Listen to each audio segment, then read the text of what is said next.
If you've made a payment on PlayStation and need to request a refund, follow these simple steps to ensure a smooth process. Step 1. Visit the PlayStation support website. Go to the official PlayStation support website.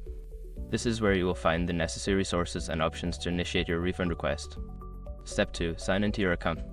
Log into your PlayStation Network account using your credentials. This is important as it allows you to access your purchase history and submit a refund request. Step 3. Locate your purchase. Once logged in, navigate to your purchase history. Find the transaction for which you want a refund. Make sure to note the details of the purchase, including the date and amount. Step 4. Submit a refund request. Follow the prompts to submit a refund request for the specific transaction. Fill out any required information and provide a reason for the refund. Be clear and concise in your explanation. Step 5. Wait for confirmation.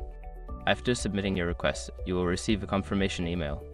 The processing time for refunds can vary, so be patient while PlayStation reviews your request. In conclusion, by following these steps, you can easily request a refund on PlayStation for any unwanted transactions. Make sure to keep an eye on your email for updates regarding your request.